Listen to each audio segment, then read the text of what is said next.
Hello, everyone, and good evening. My name is Julie Lee Stitt, and I am a Communications Officer with the City of Kingston. Thank you so much for joining us at this online engagement session on the Climate Leadership Plan.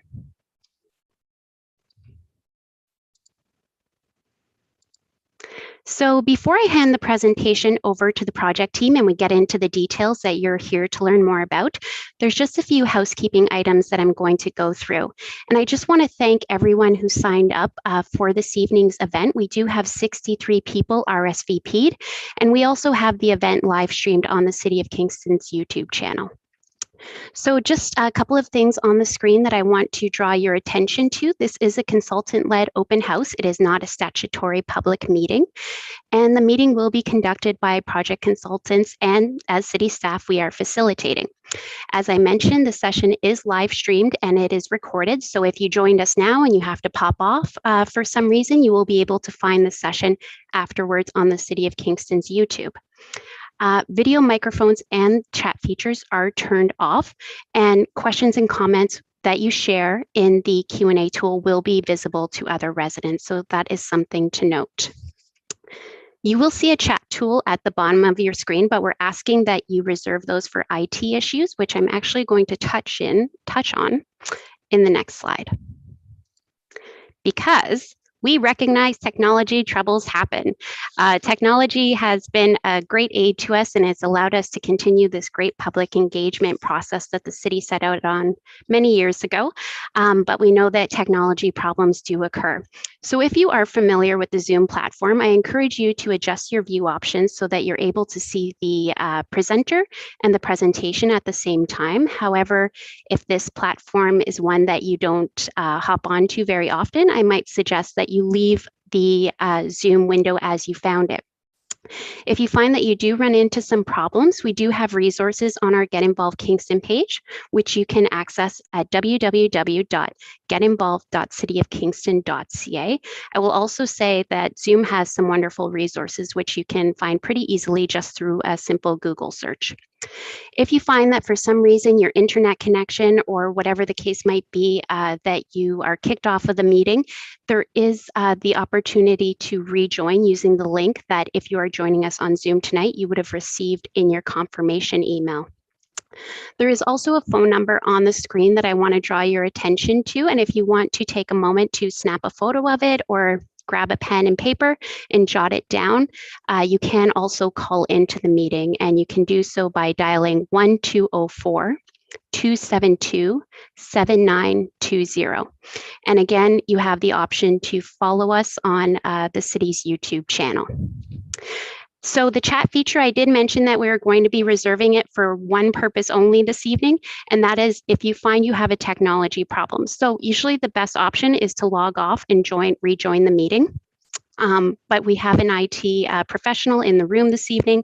So if you find your audio or something may not be working, we'll be doing the best to troubleshoot that for you using that chat tool. But again, sometimes logging off, rejoining is your best bet.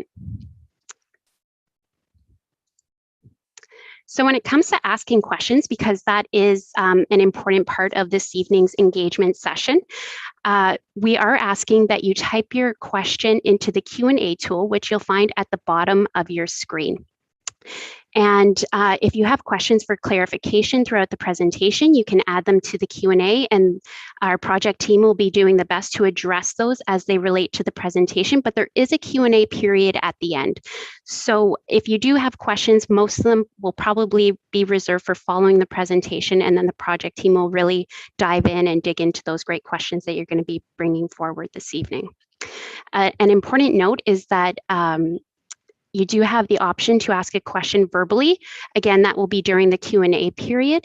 And to do that, you would use the raise hand function, at which point our moderator would recognize you and enable your audio.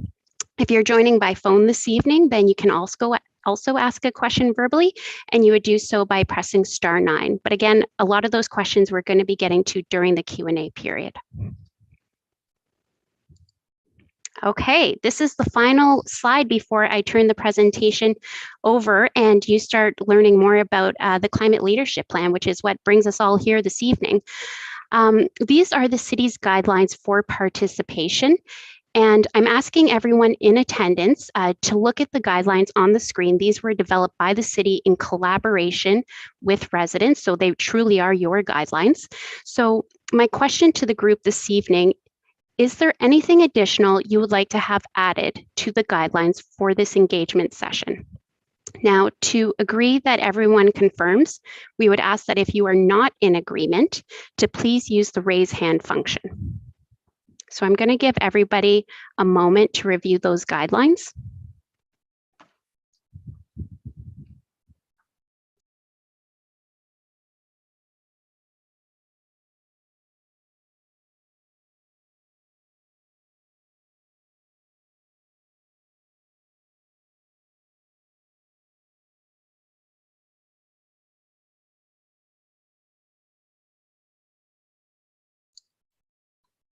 Excellent. Thank you, everyone, for taking the time to review those guidelines. Seeing no objections, we will proceed into this online engagement session following these guidelines. And I am now going to, oh, I do see a hand. Okay. Just, oh, it's been lowered. Okay. All right. Thank you for bearing with me. So seeing no objections to these guidelines, we are going to proceed into the online engagement session, and I'm going to be turning the presentation over to Sean Brevender with the WSP team, and Sean is the community engagement lead. So over to you, Sean. Thank you, Julie Lee. Welcome, everyone. We're excited for the presentation tonight on the Climate Leadership Plan. So the public open house will start with our land acknowledgement. Just pull that up.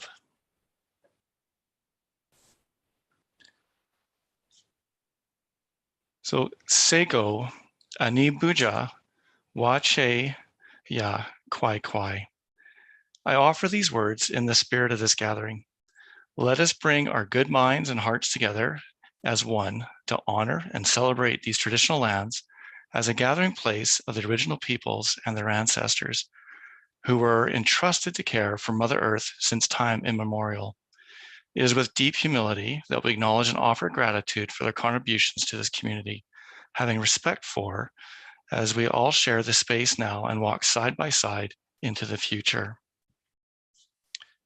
Appreciate you joining us as we proceed through this and on a topic that is, I think, dear to all of us, which is why we're here. I'll turn the floor over to Julie for her opening remarks, and then we'll proceed through the course of the presentation from there on. Good evening, everyone. I'm Julie Salter-Keene. I'm the manager of the Climate Leadership Division at the City of Kingston. I'd like to welcome you and offer a great big thank you to everyone attending this evening. Life can be very busy, and we greatly appreciate you taking the time out of your busy schedules and evening to attend the presentation and discussion on the Draft Climate Leadership Plan. This Draft Climate Leadership Plan has been in the making for over 1.5 years during the pandemic, and it's been possible only with the dedication and support from our city staff, our external stakeholders, the mitigation technical team, the adaptation technical team, our community advisory group, and you, the residents of Kingston, who have taken the time to engage throughout the development of the plan. Our City Council made demonstrating leadership on climate action its #1 strategic priority, and that is what we're doing when we undertook the development of the Climate Leadership Plan, which will identify climate actions the city and community can take to help us reach carbon neutral no later than 2040. We have a lot to cover this evening, and with that, I'd like to pass it back to our consultants, WSP, and thank you once again.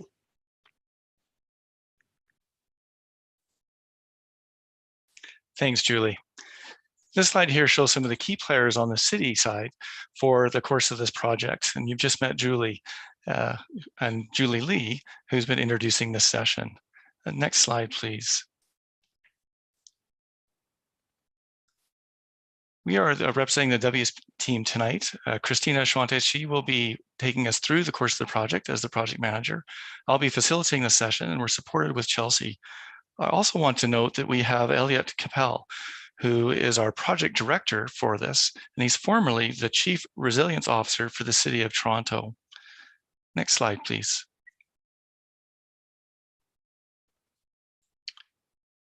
So the three key objectives for tonight's session: one, to share the highlights from the plan, as well as outline implementation of the Climate Leadership Plan.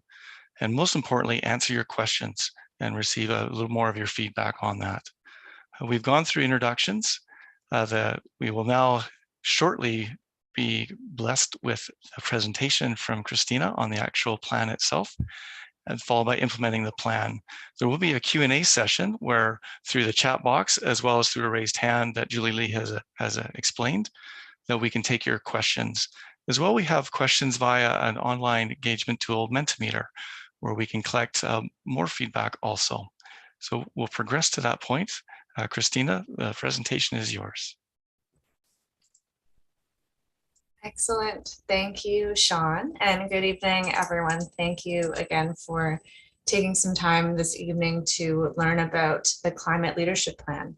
So I will be walking us through the draft plan and describing the sectors that it covers and highlighting some of the actions that are in the draft plan. But first, I just want to mention a little bit of history. The City of Kingston launched its first climate change action plan in 2014. And in 2019, the city declared a climate emergency and was the first municipality in Ontario to do so. So this climate leadership plan, you'll hear me call it the CLP, builds on Kingston's last decade of climate action, updates and combines the corporate and the community actions in this renewed strategy to reduce emissions across all sectors and reach carbon neutrality by 2040. Next slide, please. So just to show some background information, the 2018 corporate or city emissions inventory is on the screen and was used to help us determine where emissions are coming from in the city. So as you can see, transit, the city's fleet vehicles are a big chunk of the emissions, as well as facilities and buildings. But the city's corporate emissions represent less than 2% of Kingston's overall community emissions, which is why it was so important to create this combined climate leadership plan that has actions for both the city and community partners to achieve broader reductions. Next slide, please. So now we see the 2018 community inventory on this slide.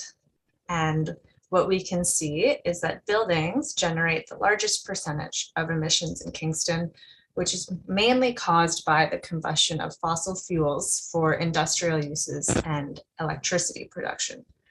Transportation is coming in second, where emissions mostly come from gas-powered cars, trucks, and buses. And under food and forestry, the biggest source of community emissions includes the import and export of food. Some emissions come from livestock and farming practices, but much smaller in comparison to the transport of food. Waste is in purple at 4%, with emissions coming from landfills and decomposing organic matter. Next slide, please. To create the climate leadership plan, we started by studying emission sources in the community and working with key partners, large businesses, institutions in Kingston to understand emissions and what actions they might already have in place or planned. Then we modeled carbon reduction pathways in Kingston, looking at new actions that would have the most impact on emissions in various sectors. We worked with community partners and city staff to prioritize the actions and refine them. Prioritizing those are impactful, feasible, and reflect the needs and interests of the community. And then we brought it all together into the draft climate leadership plan. So the draft plan includes implementation tools that will help guide the completion of the actions, including roles and responsibilities for various partners and divisions in the city. Climate risk and resilience is also integrated throughout this process. So we started by looking at local future climate projections for Kingston, talking to the community about what climate impacts they feel at home or at work or in Kingston, completed a vulnerability and risk assessment, and identified some recommendations to help reduce climate risks to infrastructure and services in the community. And the process of creating the climate leadership plan is aligned with both the natural step framework and the C40 cities climate action planning framework. Next slide. So our process was really heavily dependent, as you heard Julie mention, on engagement with city staff and community stakeholders. So we had 2 technical teams made of 40 people, one with our emissions reduction and GHG mitigation work, and then one on the climate risk and climate adaptation side. So we had representatives from various city departments, community, and other levels of government. Just to name a few, we had Department of National Defense, Queen's University, St. Lawrence College, Ontario Federation of Agriculture, Invista, local developers, utility providers, the Greater Kingston Chamber of Commerce, the local health authority and conservation authority, United Way, and lots of other community groups such as Sustainable Kingston, Loving Spoonful, and Switch. And because of the pandemic, all of our engagement did shift to virtual over the last 1.5 years. So we made great use of Get Involved Kingston to host public and business surveys online, which were filled out by over 600 people. The city also held virtual coffee conversations with the agricultural community and local leaders in buildings and low carbon renewable energy. And our community advisory group was made up of 19 people who provided very valuable input on how to reach out into the community on climate leadership and on the overall direction of the climate leadership plan. And that group included school boards, Indigenous community representatives, the agricultural community, organizations like 350 Kingston, and many others. Next slide, please. Okay, so this slide shows the current emissions reduction targets for the city and the community. So in the 2019 strategic plan, City Council set a target of carbon neutral by 2040 or sooner. And carbon neutral in this case means that we avoid or offset the same amount of emissions that are produced in the city and the community. The plan sets out as well an interim target for 2030 of a 30% reduction. And of course, looking at this, we know there will be work to be done to get to carbon neutrality by 2040. We call this the future emissions reductions that we need to achieve. And these future emissions reductions that are needed to fill the gap to carbon neutral can be influenced in many ways, including through municipal programs and policies, offsets, new technology, changes to provincial energy policy, and changes to federal policy, national building and energy codes, and other standards. So what we will get into shortly is the climate leadership plan, which does already identify lots of long-term actions, emerging trends, and technologies to help keep the city and community on course towards carbon neutrality. And the plan will be revisited approximately every 5 years to measure progress on actions and determine the future emissions reductions that we need to get to carbon neutral. The city will take further study on future reduction opportunities, for example, looking at the impact of changes in provincial grid, exploring carbon capture technology, and considering carbon offset programs to address emissions from things like imported food.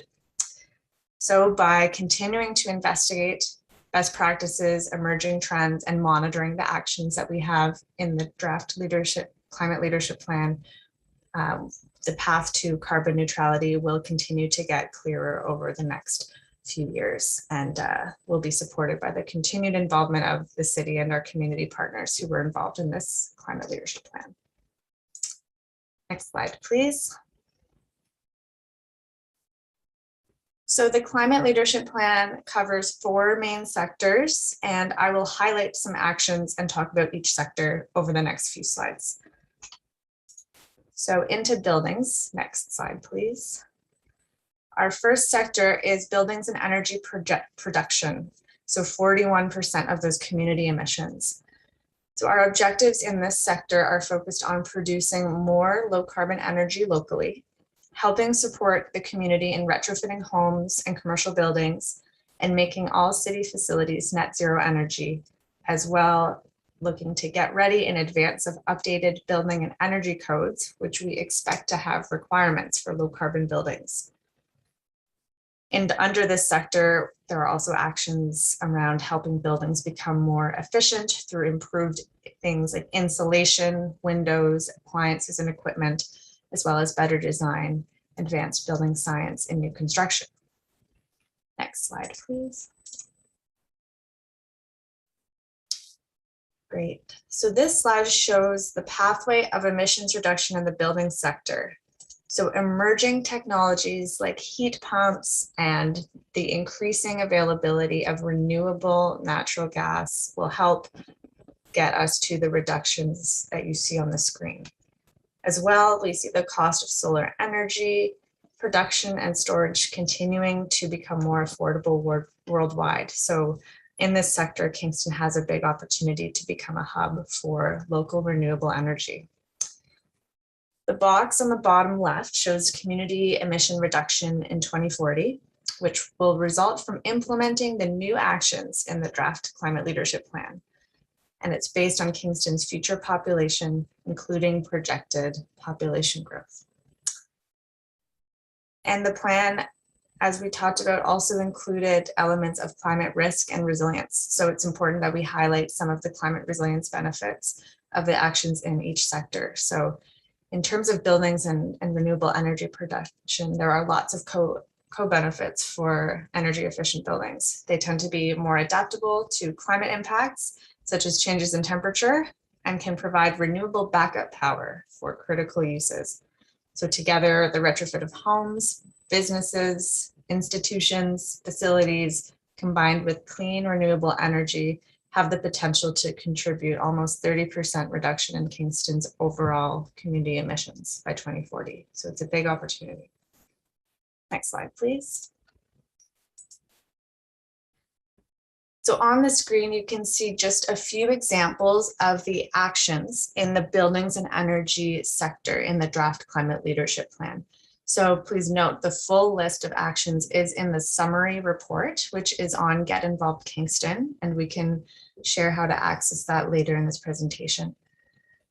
Some of the actions include providing more information and resources for home energy retrofits, lending programs for low carbon equipment for the home, training for energy audit professionals and low carbon building skills, and a local community owned renewable energy projects. Next slide, please.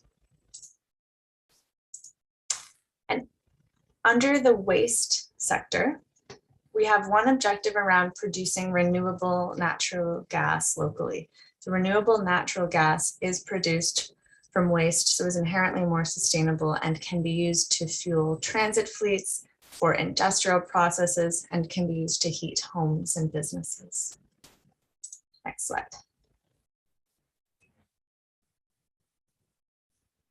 So now on the screen is the carbon reduction pathway for the waste sector. So as you can see, the reductions make a pretty big jump in 2030 when the biogas plant is completed. So the biogas plant would create renewable natural gas from methane from wastewater treatment, and could also use source separated organics from the green bin and even agricultural waste to create even more of this renewable energy source. Next slide. This is a snapshot from one of the community surveys for the climate leadership plan. The survey asked how the community is most interested in reducing its waste. And the #1 response by far was by trying to purchase less wasteful items such as single-use plastic and reduce waste at home. So it is really important and reaffirming to see such strong interest from respondents in reducing waste. Next slide, please. And here are some examples from the actions in the draft climate leadership plan for the waste sector. So the new biogas facility will produce renewable natural gas. And as a result, a lot of the actions are around supporting the industry and businesses to switch to renewable natural gas and also to increase waste diversion from the landfill by expanding the green bin program, which would mean even more feedstock for the biogas plant. Next slide, please. So now to the transportation sector, where there are two main objectives. One is around connected communities that reduce car dependency, and one around transitioning to electric and renewably powered vehicles. Next slide. So one big shift in this sector is the shift to electric vehicles. We're seeing more and more communities commit to banning new fossil fuel car sales in the 2030s. And electric vehicles are also slowly taking over the market. Well, not so slowly anymore. By 2040, 100% of Kingston's transit fleet will also be electric. Until existing diesel buses are ready to be retired, the city will also continue to purchase biodiesel to reduce transit emissions. The resilience benefits of the objectives under the transportation sector are really both backup power and focused on the resilience that comes with creating more connected communities with more multimodal options so that residents are not always dependent on one single mode of transportation to get to where they need. Next slide, please. So to reduce emissions in the transportation sector, the survey showed that respondents from the community were most interested in increasing active transportation, purchasing electric vehicles, and taking transit. So one way that is already kind of underway at the city is Walk and Roll, the City of Kingston's active transportation master plan, which outlines actions and has an implementation plan so that the city can increase active transportation and transit mode shares in the 2030s. And I'll show some more actions in that sector in just a moment. Next slide, please. In this survey, we also asked about barriers that prevent people from carpooling, using transit, or using active transportation. So things like biking, walking. The top barriers that were identified were efficiency or distance, as well as lack of car share, transit, or active transportation infrastructure near homes. So this again shows how important it will be to continue implementing those concepts of transit-oriented and connected communities. Next slide. So here are some of those actions in the draft climate leadership plan for transportation. The city is working to expand the transit network and support better access to public transit.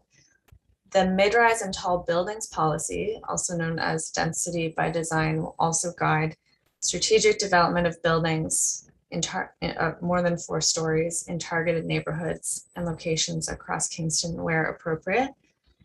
And there are also actions to expand the network of electric vehicle chargers and help provide loans or sharing of chargers for residents and businesses.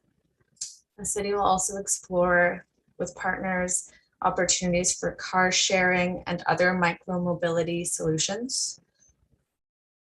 And as emissions have gone down from working at home, the city and community partners will continue exploring how we can support more people in the community having the flexibility to work from home, such as by advocating for better broadband in rural areas.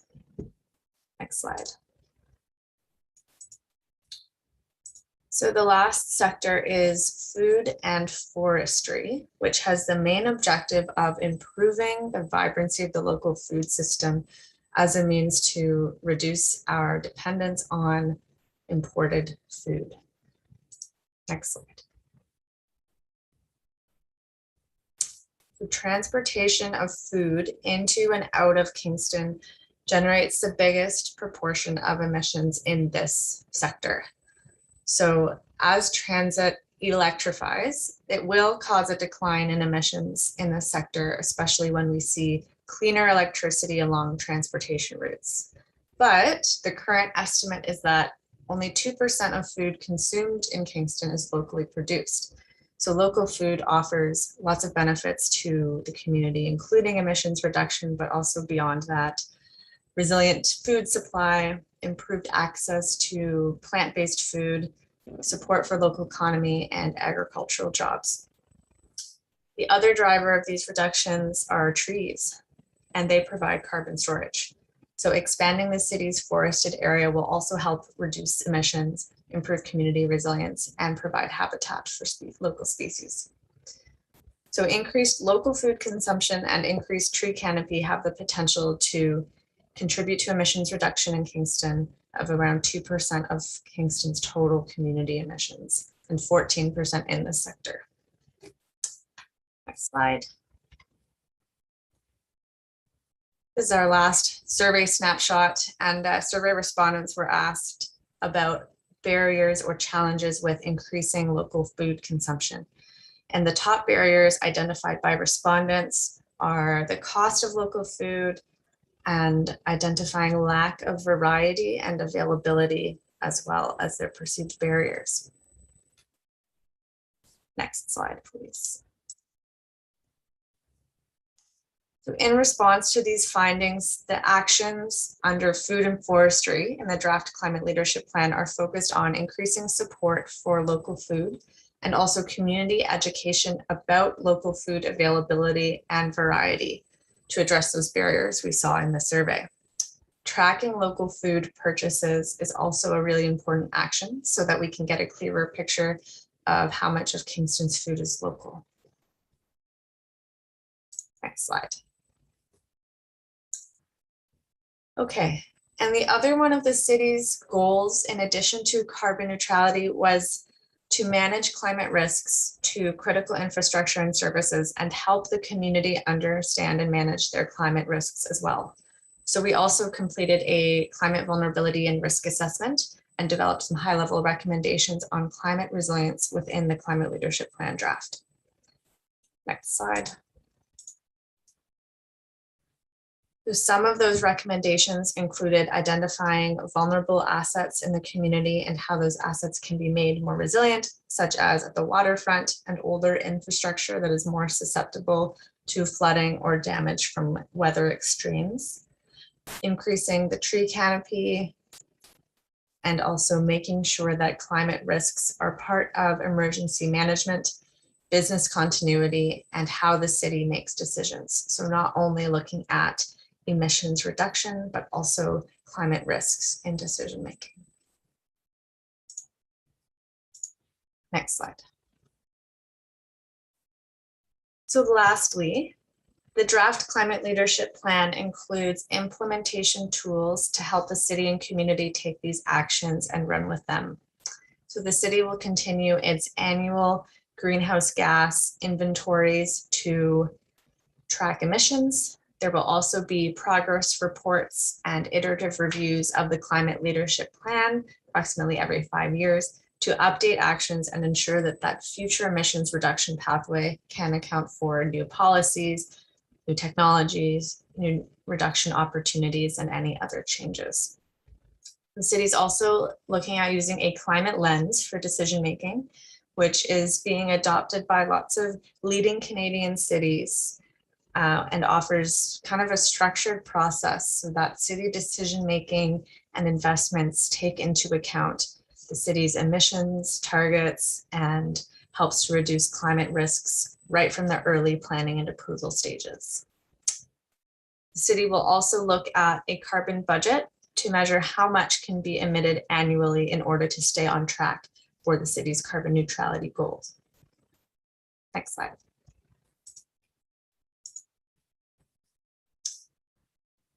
So we have the draft climate leadership plan summary posted on the Get Involved Kingston website until October 13th. And there is a questionnaire that accompanies it that you can fill out as well until October 13th, at which point the project team and will be working with the city on reading all of your responses and making our reviews to the climate leadership plan.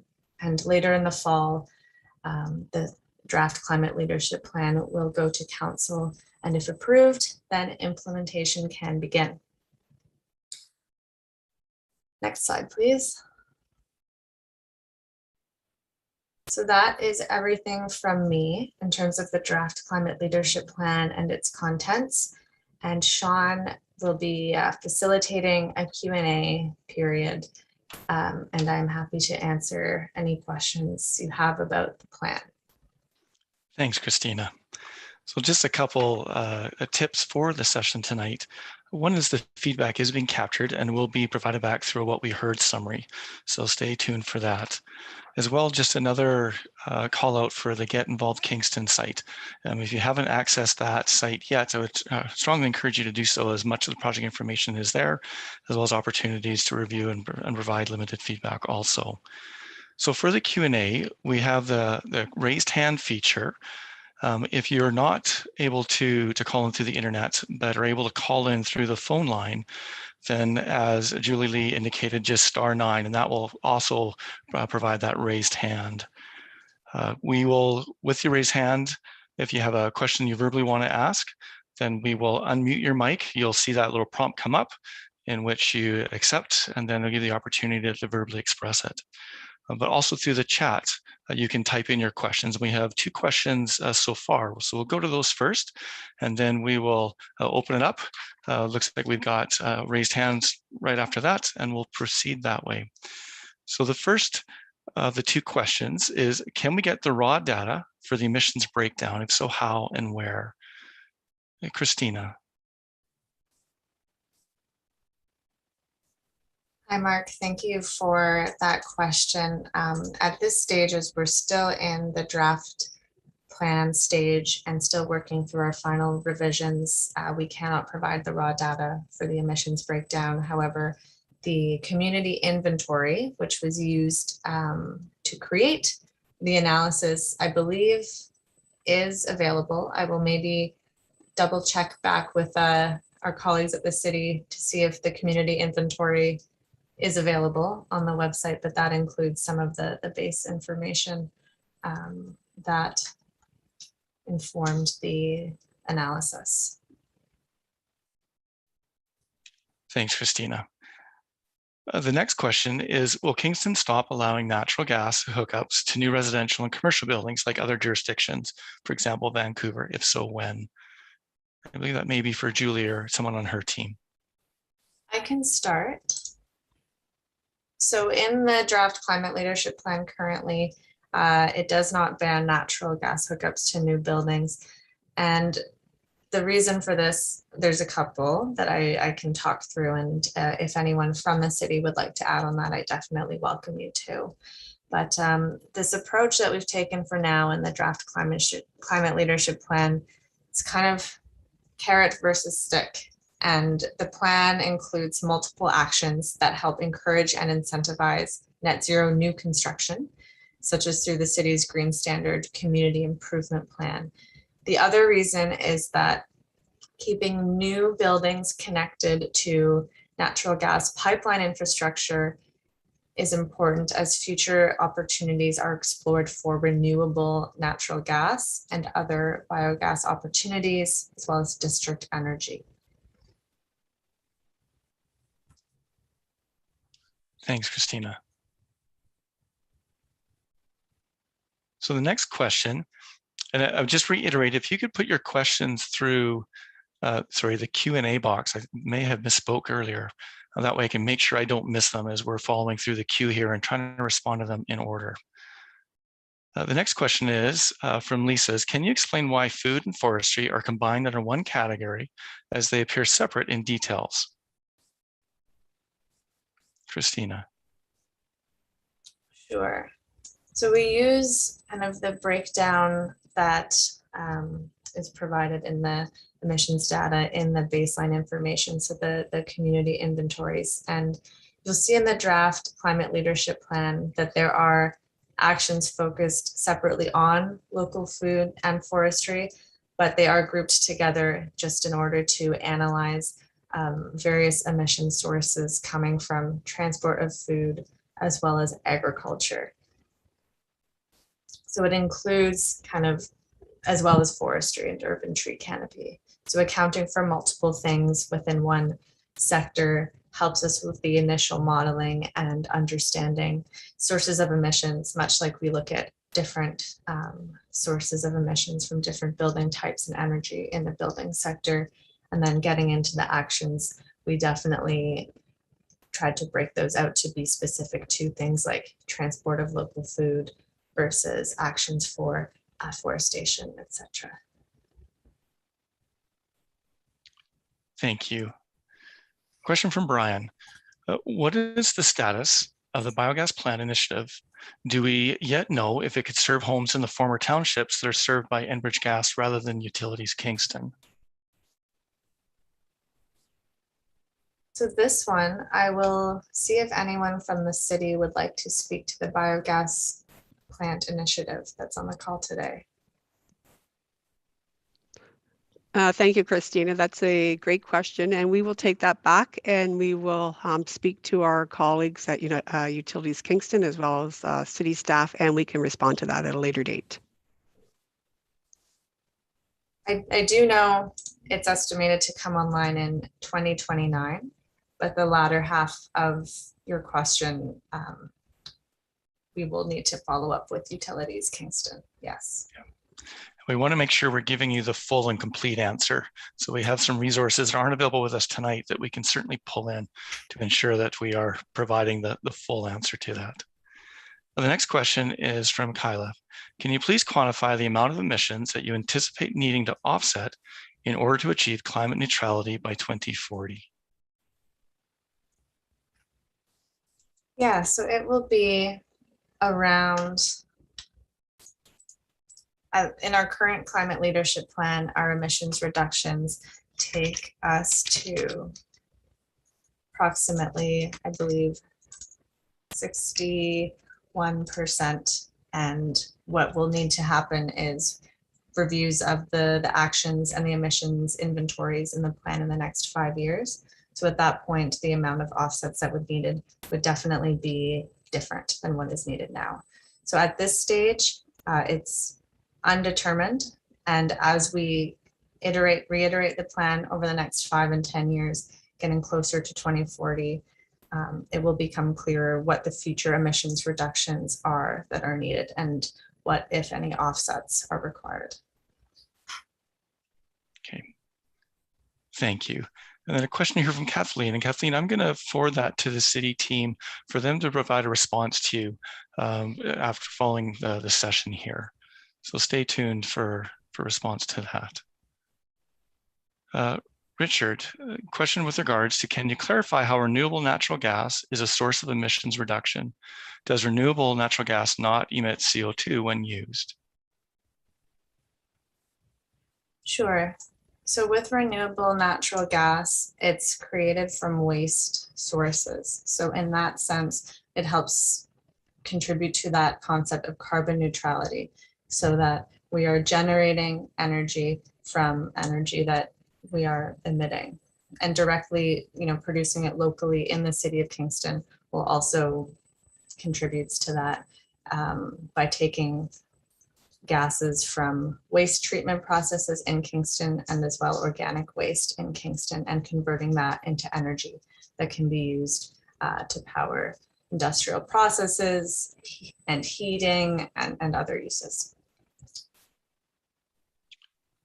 Thank you. Question from Gavin. What is the total of 2040 emissions after applying the reductions outlined in this presentation? So I will look that up. I do just need a moment to get into the file. So maybe as we get into Menti, Gavin, I can grab that and then I will have that for you in a few minutes. Hi, everyone. It's Julie Lee just popping back on. I've been keeping an eye on the chat, and I just want to remind residents to really be leveraging that Q&A tool so that the project team can monitor the questions coming in that way, and it creates a very centralized, documented process for us. So some great questions coming in by the chat. If you want to migrate those over to the Q&A, it will ensure that they're all addressed. Thanks, everyone. Thanks, Julie Lee, and thanks everyone for the questions. So Christina, we're going to test your ability to multitask. A question from Lawrence Gray. If electric vehicles is a major contributor to reduction of carbon emissions, can the city offer electric vehicles preferential conditions for roadways and parking? Great, thanks, Lawrence. So I may turn this question over to the city to talk about any of the kind of ongoing their active transportation or electric vehicle or parking strategy components that might be relevant to this question. Thanks, Christina. I'm going to ask Paul McClatchy if he wants just to touch quickly on our electric vehicle charging network that we've established within the city. And the other component we can take back to our team to respond to and get back to Lawrence on this.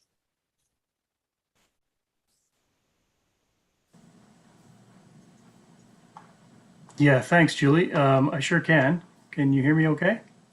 We can hear you good, Paul. Thank you. Perfect. Yeah, so when we created our electric vehicle strategy way back in 2018, we did have in mind what would be the possible incentives we could provide to get people into electric vehicles. At the time, we didn't implement any incentive other than providing access to the electric vehicle charging stations that we put in. And for the first 24 months of that program, access to those charging stations was done without charge, or free, I should say. I think it's fair to say that the economic benefits of electric vehicles are substantial. So I'm not sure if a monetary incentive is really needed to get people into electric vehicles, other than some of the purchase incentives that we've seen from we used to have it in the provincial government and now the federal government. But we will be monitoring the uptake of electric vehicles in Kingston, and if incentives need to be applied, then we can consider doing that at a later time. Thanks, Paul. Question from Leslie. What are the emissions of biogas compared to conventional natural gas?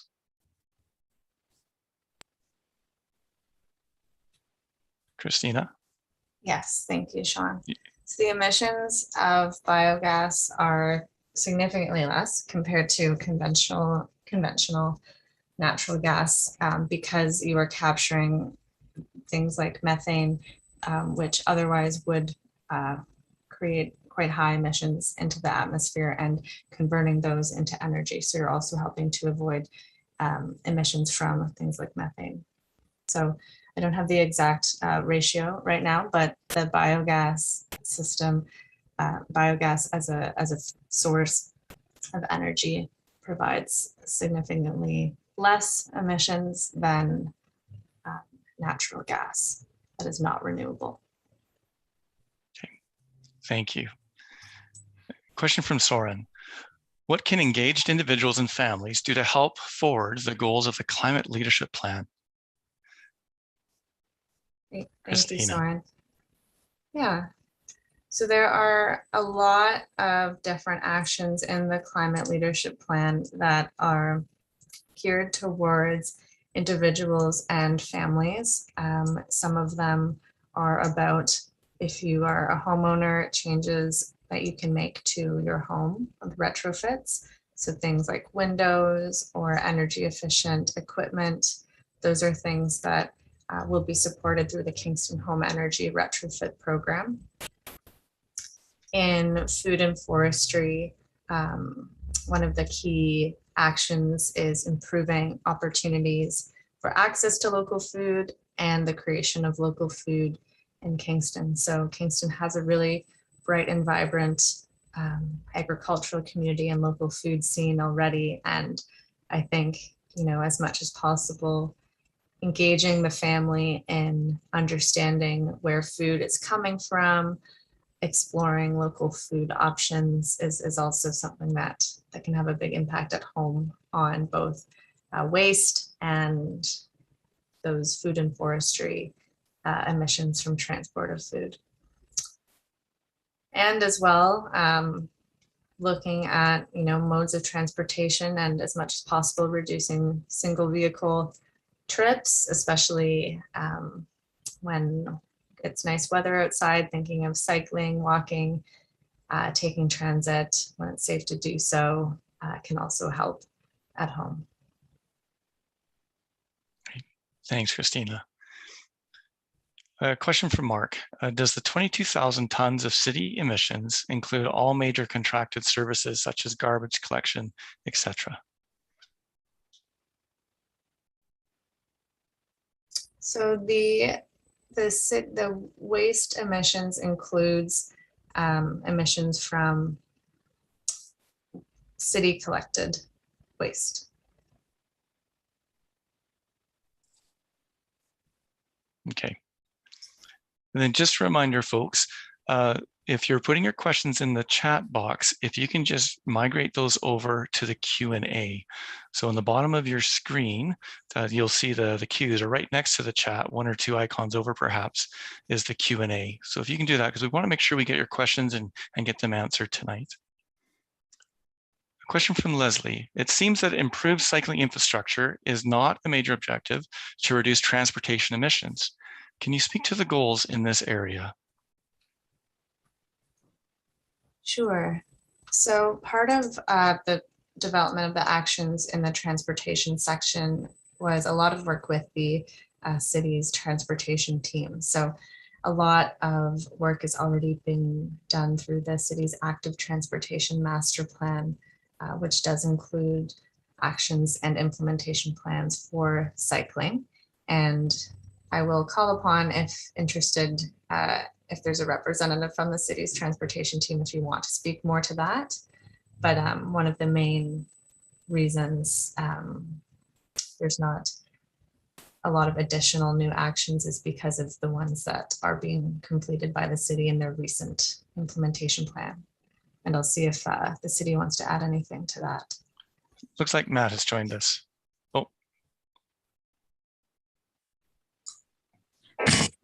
Thank you for the question. Just to add to what Christina's noted, we do have a detailed 5-year active transportation implementation plan for the city, and it includes 4 citywide cycling routes, improving existing cycling connections and developing neighborhood connections, as well as a number of policies and programs, and a route to school program as well. So it certainly is a big focus for the city and a big part of this plan as well.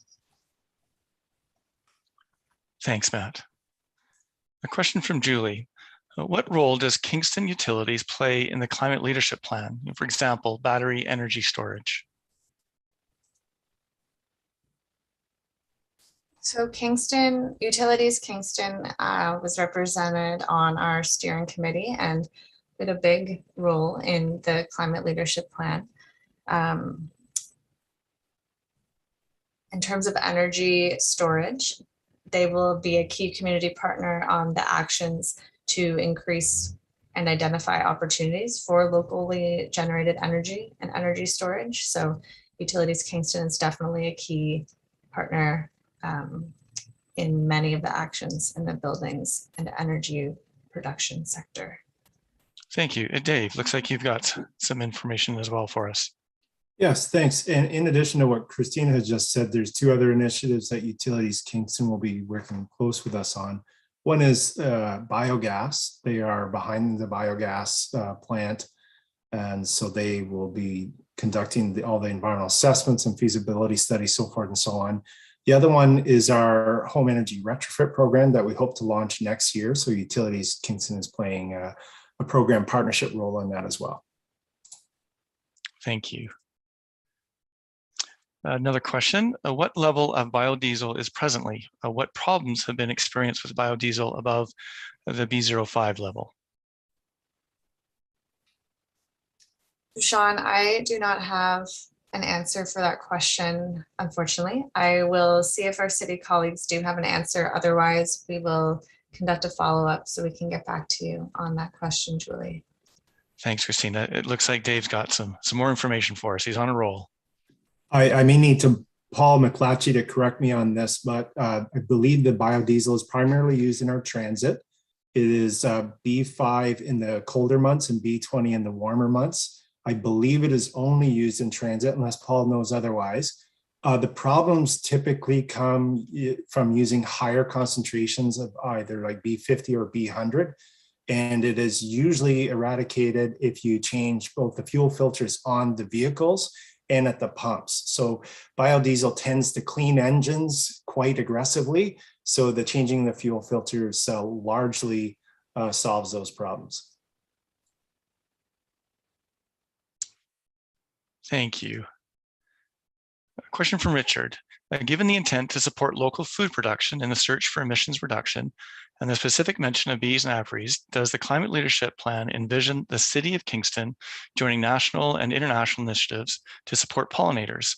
An example here is Bee City Canada. Thanks, Richard. That's a great suggestion. And one of the actions in the Climate Leadership Plan is to go deeper into a local food strategy, building on the culinary strategy that is already exists in the City of Kingston, and working with community partners such as Loving Spoonful, who are leaders in local food production in Kingston. And so definitely something that will be considered in implementation, for sure. Thank you. Question from Judith. Why is promoting plant-based food not mentioned in the food and forestry section? Thanks, Judith. We appreciate that question for sure.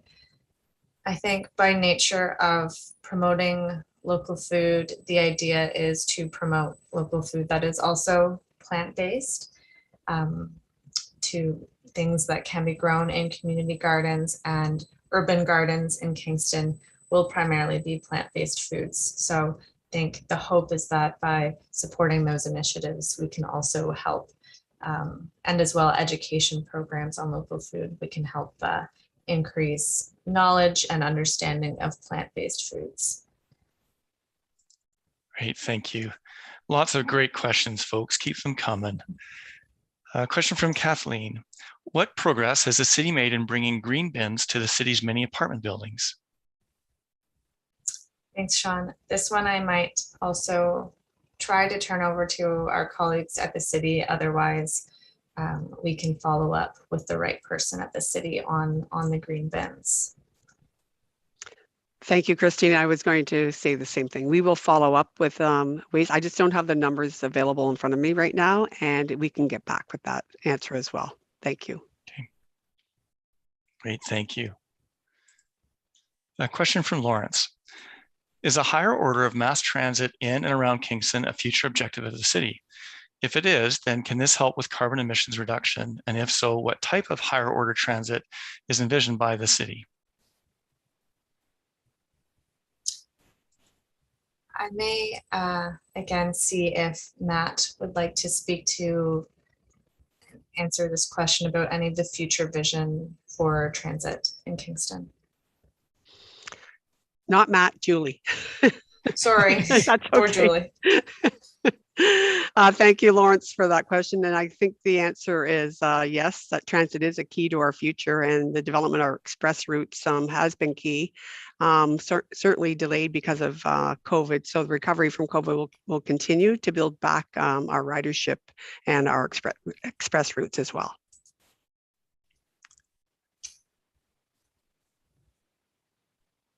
Elliot, I see your camera on. Did you have a comment you wanted to add? Perfect. Yeah, just a quick one. Elliot here from WSP. Sometimes people speak about higher orders of mass transit as if, rail is a higher order than bus and bus is a higher order than shared taxi, for example. And what we've seen internationally looking at cities is that doesn't always bear out. There are some Canadian examples where the embodied carbon, for example, in a higher order of transit has not actually justified the investment from a climate perspective, and where bus and particularly bus rapid transit are actually in many cases much more effective and more resilient and adaptable to changes such as to EVs and then whatever comes after EVs. So I just wanted to mention that in case the the individual asking the question was sort of hinting at higher order as rail. Okay, thanks, Elliot. A question from Jill. I'm wondering what the cost to families will be of changing to electricity as a power source for vehicles, home heating, etc. Does one need to increase the home electrical service to a 200 amp, for example? And are there other necessary changes to the residential electrical service in order to have an electric vehicle? Electricity tends to be inexpensive and people may be hesitant to increase their energy costs. How do we encourage the consumer to make these changes? And I see David has jumped in. Yeah, it's a great question, Jill. And the good news is when you switch to electricity as a power source for your vehicle, it's significantly cheaper than whether you use gasoline or diesel. So there, it's the cost per 100 kilometers, I believe, can be, depending what you're driving, can be up to 80% less than if you're paying for fueling at the pump. But when it comes to heating, it really depends what you're switching from. So if you're switching from expensive fuel oil or propane, there are savings to switching to electric heating. It's more efficient, and per gigajoule of heat energy, it's cheaper. However, that's not necessarily the case with natural gas. So people who do switch from efficient natural gas heating without doing other deep energy retrofits like insulation and air sealing, they could increase in electricity costs if they switch to, say, air source heat pumps. And your question on 200 amp service, absolutely, you may need to switch that if you're also running an EV, but it really depends on your total household load. So how many people are living in the building and using all the different equipment? What are your heating sources? So you would need to have an energy audit done, and the home energy advisor could advise you on that kind of thing. Hopefully that addresses your question. Thanks, Dave. Question from Scott. Are there technology pilot programs that the federal government is considering that we can lead and enjoy the employment spinoff, perhaps small modular nuclear reactors? Thanks. Thanks, Scott. So there are lots of opportunities for pilots or funding from various sources. The Federation of Canadian Municipalities is one of them. There are other organizations as well that offer various kind of pilots and incentives for communities to participate in things like local renewable energy production. And the federal government is definitely working hard to reduce emissions from all of their buildings under the greening government strategy to reach their net zero goals. So potentially opportunities there, as well as we see those goals become increasingly strong nationally, and us getting closer to our national target of 2050. Thanks, Christina. Just want to circle back. One of the initial questions from Gavin. Christina, you were going to do a little bit of digging. I just want to make sure that if Yes. Gavin has had that response, that you have an opportunity to provide that as you're answering questions and likely typing and all at the same time. I just was trying to look it up while Dave was answering there. So okay, so we're still working on it? No, I have it. Okay, perfect. Our annual emissions in tons in the community is 1,290,000 tons. And then our final carbon reduction pathway has annual emissions in tons in 2040 at 470,000 tons. So I will type that out as well in response to Gavin in the Q&A, and that should be visible to everyone as well. Okay, thank you. A question from Mary. What actions will be employed to bring large corporate and industrial emitters to work on reaching these targets? Great, so there are several actions in the plan, including policy and incentives. So a bit of that carrot and stick on new construction and ensuring that new construction meets low carbon standards. We will as well see other requirements from other levels of government, such as the National Building Code. And there are actions as well in the plan such as, just pulling it up, city's green standards, and as well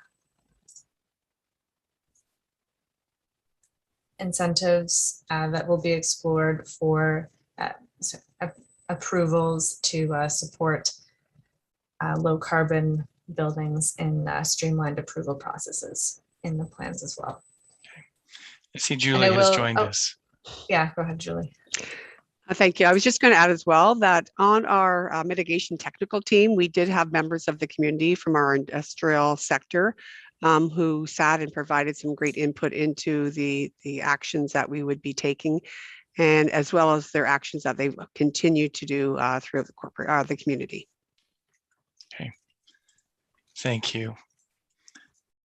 Question from Mark. Deep energy retrofits of building and heritage conservation seem like conflicting objectives. Vacuum glass, and he gives an example here, can provide double pane performance and single pane thickness and could be a win for the environment and heritage. But will the city partner with Queens or other groups that have residential type buildings and do a deep energy retrofit and then use it as a model house, allowing public tours, etc.? Dave. Thanks, Mark. To be honest, yeah, they can seem like conflicting objectives. There's obviously limitations what you can do to heritage buildings.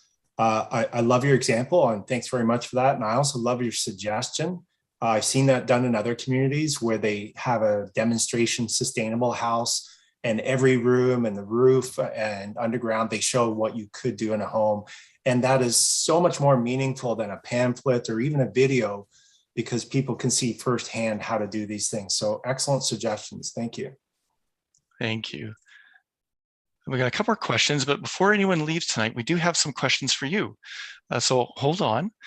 Question from Kim. Will the plan include recommendations on where community education for residents, businesses, institutions will make the greatest impact?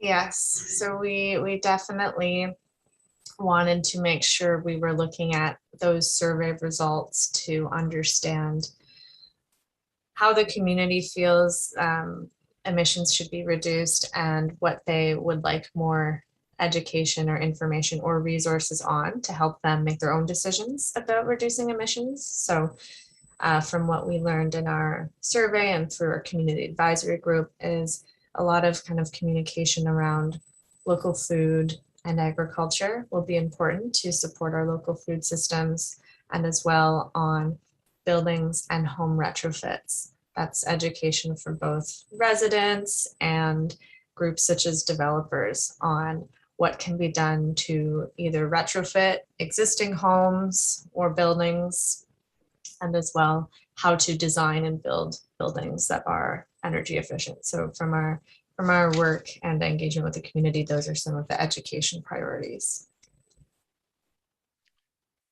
Julie. And I'd like to just add to that, Christina, thank you for the answer.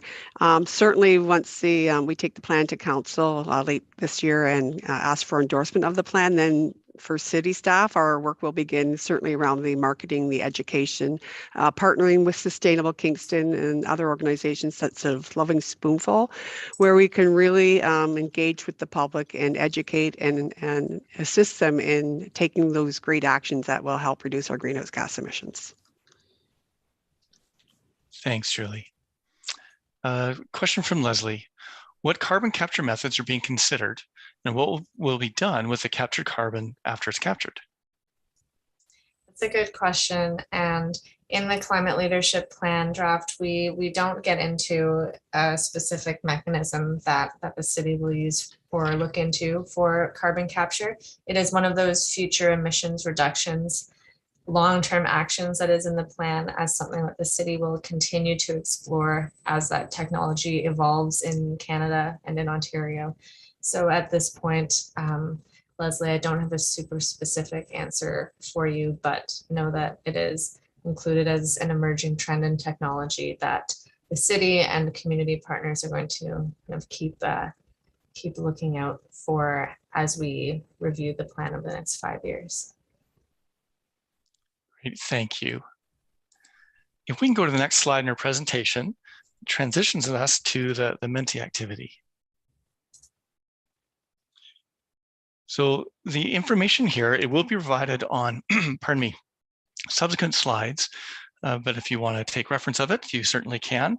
But if you go to www.menti.com, whether it's your phone, your tablet, or your browser, and then this is the magic number here, 8587-1313. So give just a bit of a pause, allow you folks the time to do that.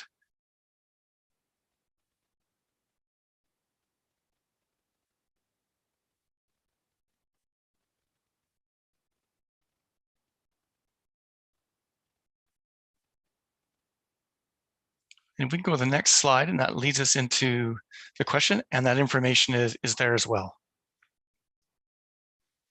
So once you have the Menti activity open, the first question, what are some opportunities to support implementation and buy-in for the climate leadership plan? In fact, this is one of the questions that was posed to us.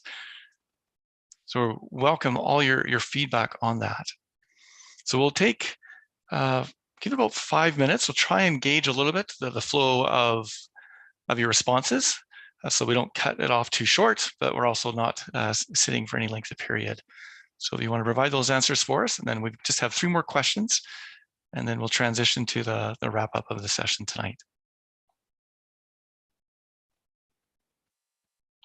And I will still be here. I've just turned my camera off, but you'll still hear my voice if there's any questions or commentary that we need to provide.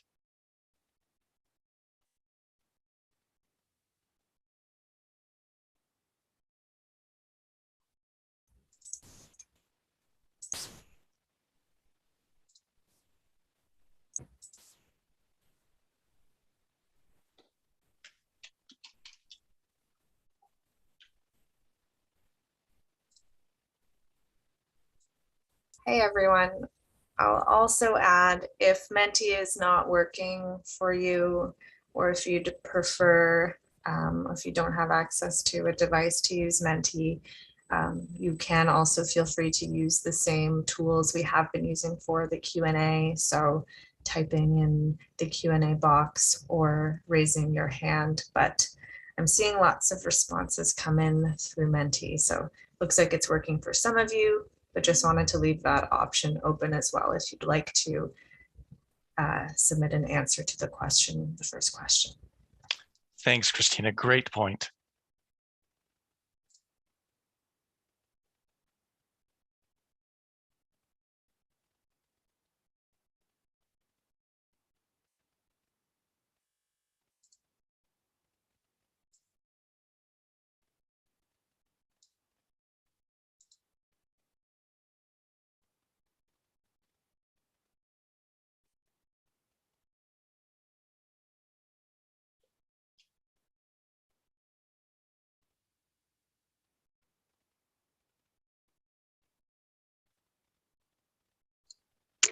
Hi, Sean. It's Julie Lee just popping on. And I just wanted to remind, we have a great group here joining us by Zoom, but if anyone is following the live stream on the City of Kingston's YouTube channel, then of course, they're also invited to complete the Menti polls. Yes, thank you. The more information and feedback we get, the better.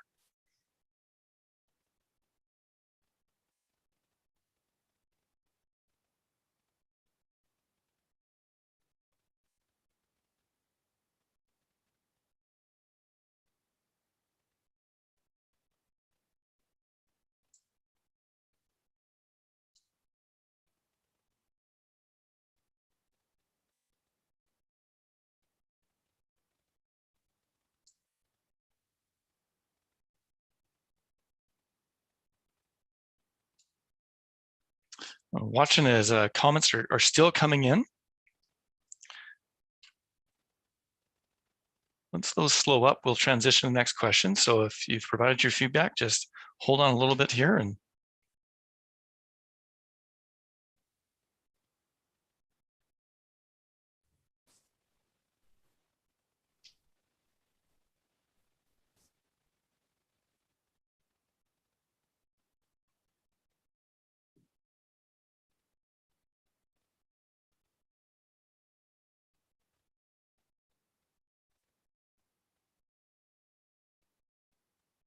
Lots of feedback coming in. This is great.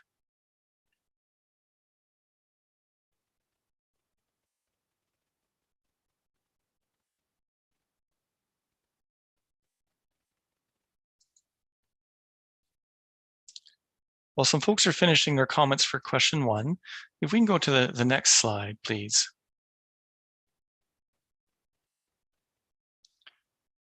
So what are some challenges that could impact implementation and buy-in for the climate leadership plan? Again, if you can provide comments through Mentimeter or through the chat feature of this meeting, and those on YouTube can also comment through Mentimeter.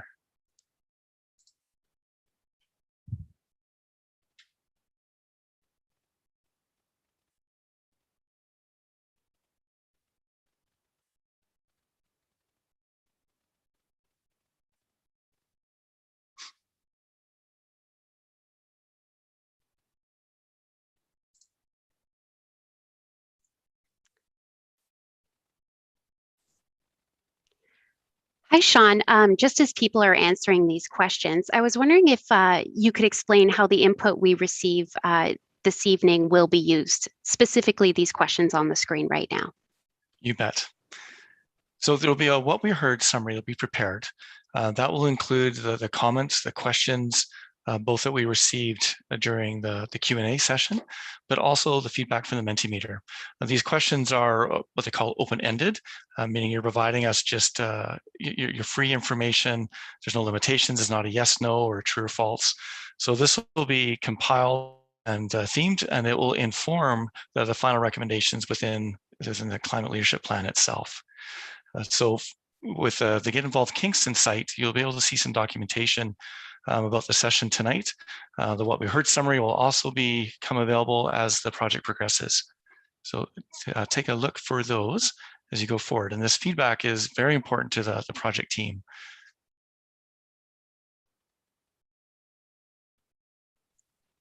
Thank you for that explanation, Sean. And I just want to, as a bit of a teaser for the rest of the presentation, I want to let residents know that we're going to be having a poll near the end to evaluate tonight's session. So please stay and continue to give your feedback and hang on that little bit longer so you can help us continue to improve our process as well.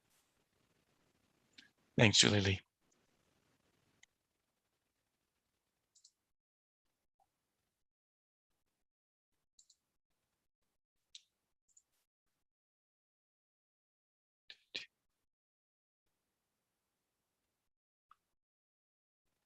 It's kind of fun watching the comments come in.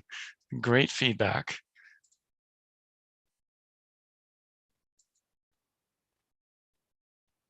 So we'll give question 2 just another minute before we transition to the next one, but there's still opportunity to provide your feedback even though we move on.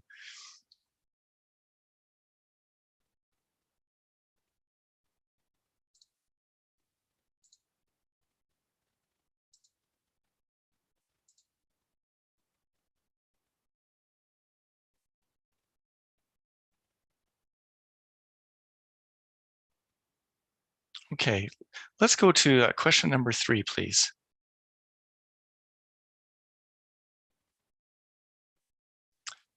What are the key messages that should be communicated about the climate leadership plan?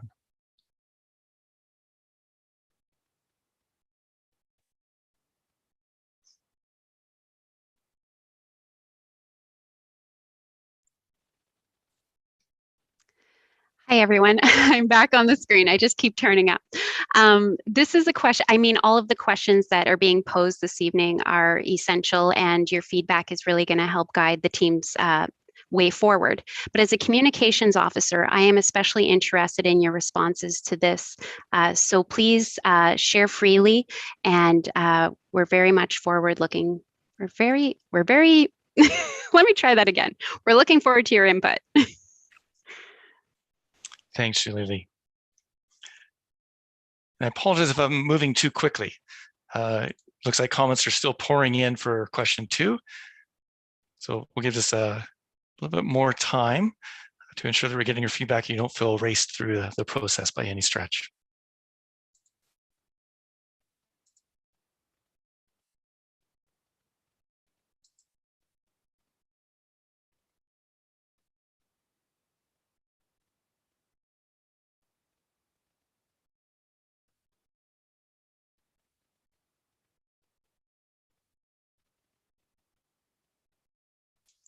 Lawrence, I see your comment in the Q&A. I'm presuming that is in response to question number 2. If you could just clarify, and then we will make sure it gets pulled into the right question. Hi, Sean. Christina. I'm reading Lawrence's question, and I wonder if you could read it. Oh, it's in response to question 2. I'm wondering if you could read it out loud, and we could maybe ask if anyone from the city's planning team wants to speak to that question. Sure. After. So the question is, if the city is following a densification program for affordable housing, can all the services required by dense housing be provided within walking distance? If not, the need to personal transportation is required along with parking, roads, and emissions.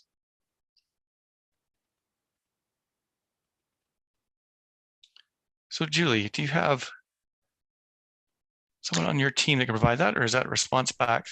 No, we certainly do. We have Sakriti Agarwal, Perfect. the manager from planning, manager of policy planning here, who can address that question. Perfect. Yes, thanks, Julie, and thanks, Sean. And thank you, Lawrence, for that question. And I can try and answer this. And if you have further questions, I'm happy to take your feedback and respond at a later time. So with respect to our policies around more high density residential development, what we are looking to do is to allow intensification in areas that are close to or within walking distance of amenities and services. For example, commercial or parkland type of spaces that are located within walking distance of that high density residential. So yes, we do have that in mind, and our policies do include locational criteria which speak to walking distance for high density residential developments within several types of amenities. Thank you. And then again in the Q&A, this is from Julie. And Julie, if this is related to question 2 or 1, 2, or 3 in the Mentimeter, if you can just indicate that. But it's remind people this is your children's and grandchildren's future and well-being. We're all in this together. It's a great comment there.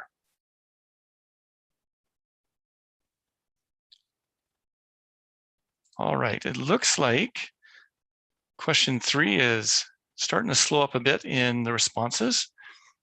So if we can transition to question number 4, please.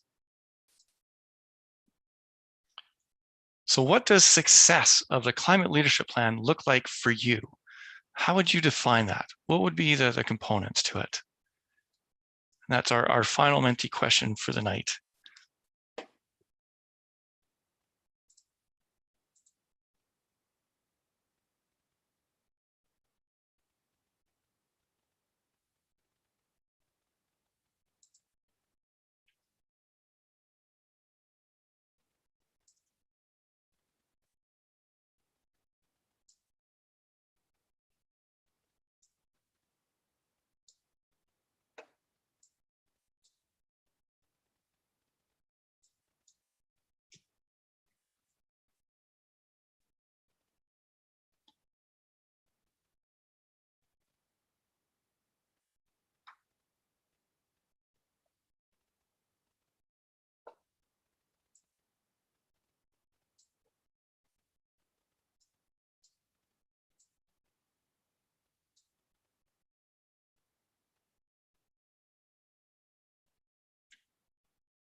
Some great feedback, folks. Thank you.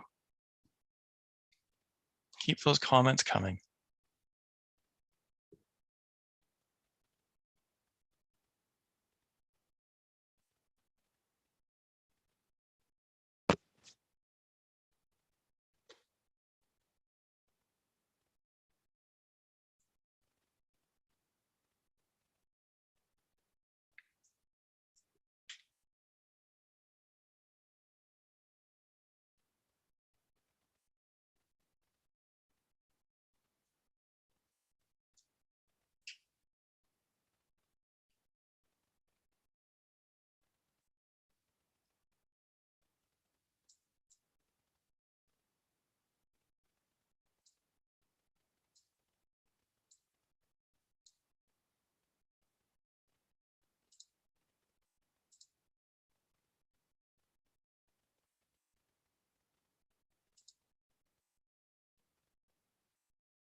Really appreciate your time tonight, the questions, the feedback that you're giving us. I know this is very important at this stage of the project in particular as it advances to being finalized, particularly your view on these Menti questions. The best plan in the world won't accomplish much if it's not implementable. And so your feedback will help gauge and gear and shift that. So thank you for that. I'm going to turn my camera back on.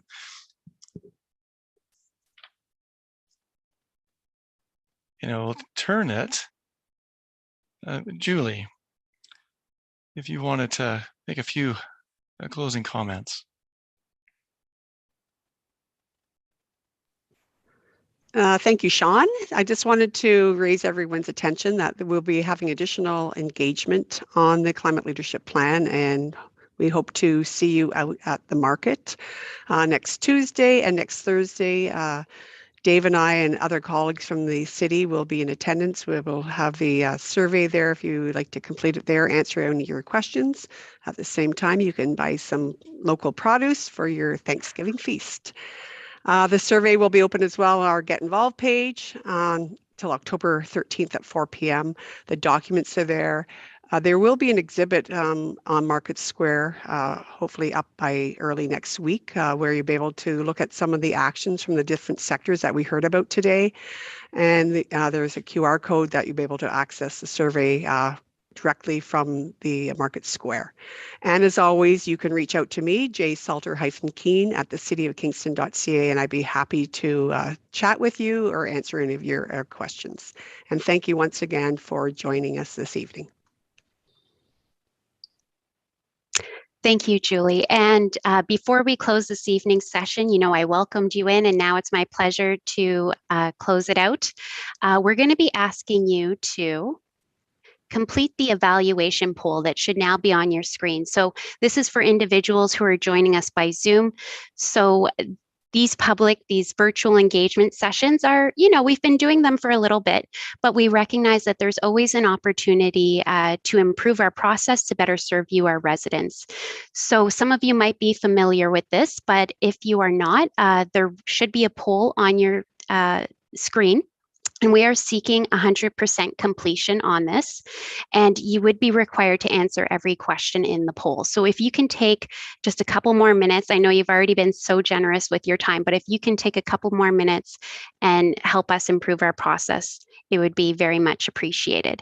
And as people are completing the poll, there's just one thing that I want to highlight again, and that's while we are in this virtual online situation, there are ways to engage with us in person and, those traditional ways. So Julie mentioned that they're going to have the pop-up at Market Square, and we hope to see you out at that. And there's also the opportunity to call in. So there's been a phone number shared several times this evening, 613-546-0000. And that number is for individuals who may not be online. So if they want to call in to request a paper copy of the survey, or if they want to complete the survey by phone, they can absolutely do so. And they can do that Monday to Friday between 8 a.m. and 5 p.m. So while we are operating in this online environment this evening, we recognize that not everybody's here, and we do have these other ways to engage. So we're reaching out to them and those traditional mediums, but word of mouth is also always helpful. So if you can share that with your family and friends, you'd be doing the climate leadership plan a great service. So I am just looking. So we have a few more people to complete the poll. So again, it should be on the screen before you, and this is going to help us improve our process. And I just want to say, I've attended several engagement sessions and they're always excellent, but especially this evening, the ideas and the questions that came forward were excellent. And I'm glad that everyone leveraged the expertise on the call tonight. So we're still waiting on just a few more people to complete the poll. And as we are waiting for that, I would also remind people of our Get Involved Kingston page. I did share it in the chat tool at the bottom of your screen in the toolbar, so you could click on that. And if you have not completed the survey yet there or reviewed the summary plan, I invite you to do so. And a reminder again that the survey is open until 4 p.m. on October 13th.